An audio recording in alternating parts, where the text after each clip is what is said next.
Once or twice? Alright, we're looking super cool in our sunglasses. About to head out, get a session in. Say good luck, Dad. Oh no. Oh no. That response from my daughter should have told me everything I needed to know about this session. We buy in for $300 at Spades, and well, this vlog was not really all that vlog worthy, so I combined it with the next vlog, 2-for-1 vlogs on sale. I only say that because, well, there just wasn't many interesting hands, to be honest. Although I will go over some, let's get into this action. So after dwindling down, I get involved in this hand, ace-9 of spades. With no action in front of me, I raise the $20 in this game. I'm fine with my raise here in middle to late position. I think we're sitting 7-handed. And I get a very loose action player to call, and another player comes along. Now I'm out of position to both players, and we are 3 ways to a flop. That comes down 6-6 deuce. This board does have a flush draw, but 6-6 deuce isn't typically a flop that drills my opponent's holdings. I elect to check, and I think if someone bets small, I'm just going to check jam my entire stack as a bluff and try to pick this decent sized pot up. The very loose action player, who has a very wide range here that we are ahead of mostly, decides to bet $25. The player behind him folds, and now it's on me, and I follow through with my plan and check jam all in my remaining stack of $100. Sadly, he snap calls me, and we decide to just rip it. The turn is a great card, the ace of clubs, and the river is the king of hearts. I roll my hand, and he shows us 6-4 offsuit. I knew he had a very wide range here, and it didn't work out for me this time. But also in hindsight, when trying this bluff, I should either hold ace-9 of hearts or at a minimum the ace of diamonds to give myself more equity besides just 2 overs and any fold equity I would have. On to the second buy-in. Now, besides folding a bunch of junk hands most of the time, I did pick up aces twice, but both hands ended on the flop with a bet by me, and I won small pots that totaled combined maybe $50 or so. And here we are back to playing this game poorly. After talking to a subscriber who reached out after our last video, Bob, thank you so much, realizing I need to be playing 4 cards that work together better rather than separate hands will help me navigate in the future, and I look forward to continuing our talks. Thank you again, Bob.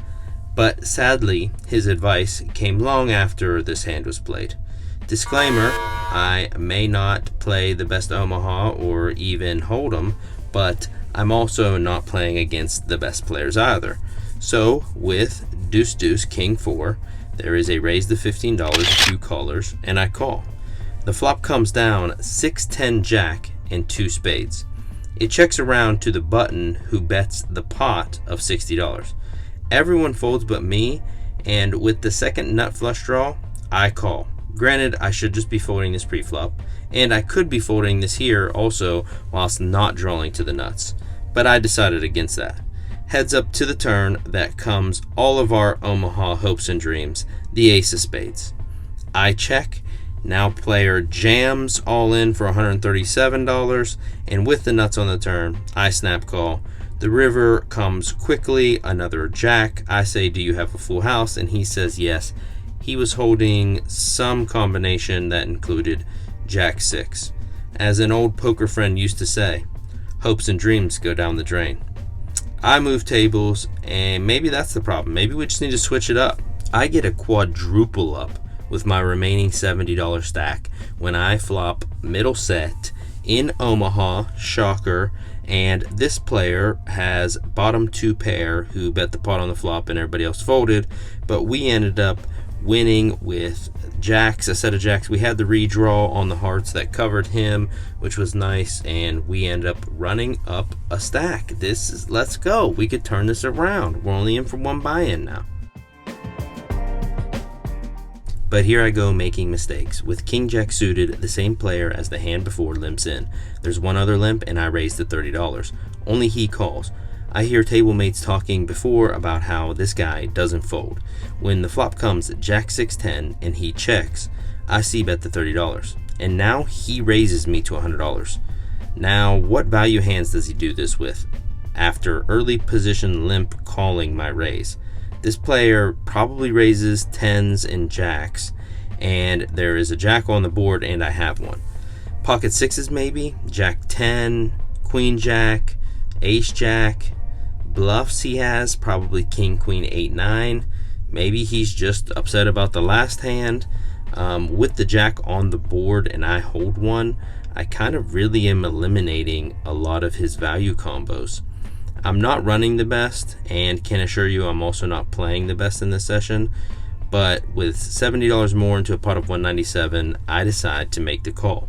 The turn is a 10, and now it seems even less likely he has a 10 because he's not check raising the flop with just a bare 10.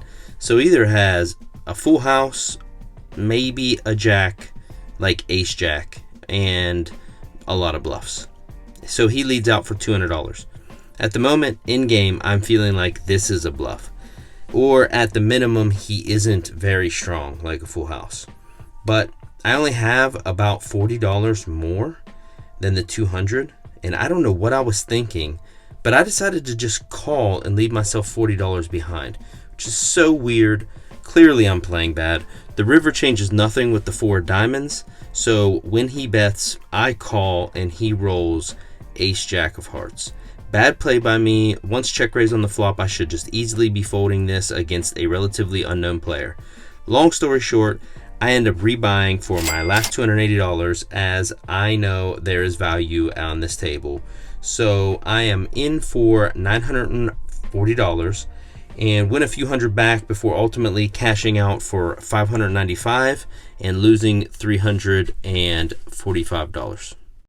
So we're going to take a little walk today in this Texas heat, let you guys know what it's like playing full-time poker and so far how it's been going. I have received a lot of mixed reviews, you know, from comments and people altogether on chasing my dreams, but I feel like I decided to take an opportunity and pursue my dream, and if not now, when? Why not go for it? And I just decided enough was enough. In review to this point, I have not been playing the best poker. I do hope to change that, make quite a bit of adjustments and play better from this point forward. I've been editing my behind off, trying to get these videos out once a week. We may have to slow down to once every 2 weeks. Hopefully that will give me more time to make the vlogs better for you guys watching and edit better and everything all around, pretty much trying to upgrade for you guys and for myself. And because of that, I haven't had much time to play, but I have had plenty of time to look at how poorly I've been playing. Let's talk about bankroll management. I did also receive some mixed reviews about coming down here with a 5,500 to my name.